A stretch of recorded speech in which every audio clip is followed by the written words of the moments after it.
Schedule evaluation criteria. A few years ago, a corporate client asked me, what would some criteria be to evaluate a project schedule? So I put out the word to friends in project management and project controls, and we all came up with several criteria to use. So here's here is a schedule shown as a bar chart. I've hidden the predecessor column and the start and finish date column. I find they clutter up the view, and I have exposed the work breakdown structure column. So here are the criteria. First, that it does use a work breakdown structure, and yes, I see a 3-level work breakdown structure. And by the way, in the work breakdown structure, one level of the work breakdown structure, like level 3 here, is used for the schedule. The WBS should also be used for a budget, and that budget, though, could be at a lower level or a higher level of the work breakdown structure. Next point, responsibility for each task is assigned to one person or organization. Well, at the right-hand side of most of the bars, we have shown in the resource field, we show that for most of them, there is some company at least which is assigned, although we can't tell who. The resource requirement is realistic when compared to the available resources. Well, who can tell? We can't tell just by looking at this bar chart.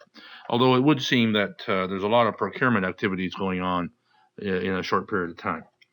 The tasks are deliverable-oriented and measurable rather than fuzzy. And yeah, I'd say this task list looks quite deliverable-oriented and measurable.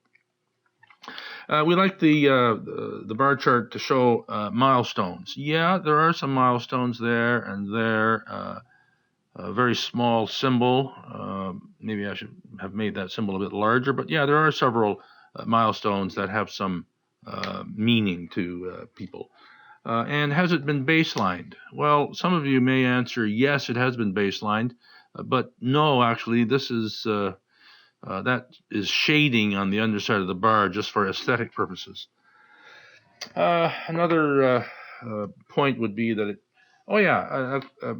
another corporate client said to me once when we were going to do some training for his project managers, he said, our project managers are very good at scheduling their own work, but they forget to show the deliverables and decisions required from the customer.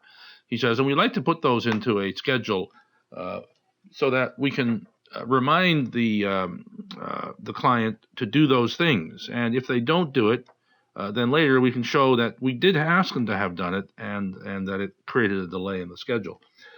Well, there's a little bit mentioned to the client. We're going to have a review with the client here, and here we're going to do some revisions as directed by them. So I guess that's a little bit mention of the client.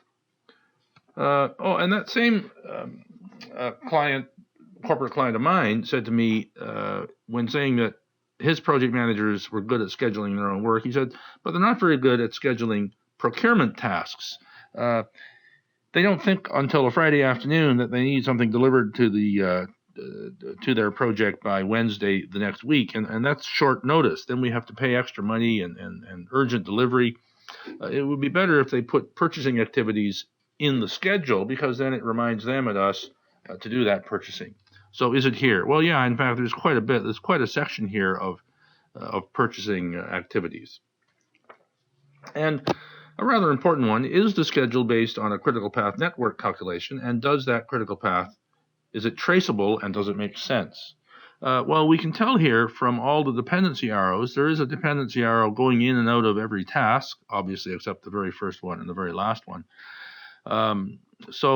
Apparently it is based on a critical path calculation. We can't really tell if it makes sense unless we knew more about the project. And is it traceable? Well, not really. If we had turned on red to the critical path tasks, then it would be traceable. Here we can take a guess from some of the positions of the lines where the critical tasks would be, but it would just be a guess. Does it show float? Showing total float on the schedule, usually as a line after a task, sometimes makes sense. Well, frankly, it depends upon the audience. I tend to show float to my immediate team members because we're all in the list together, but I would not show float on a bar chart that's going to go off to other people and other suppliers in particular. So here, float is not shown. And is there some contingency time there? I like to show to have some contingency time before major milestones, and in fact, it does look as though yes, there is several days of float or a couple of days of float on the path in front of the major milestone. There's a few days right there and a few days right there. So yeah, there is some float in the schedule. We can't tell just from a quick glance whether it's enough. So there's a few thoughts about evaluation criteria for a project schedule.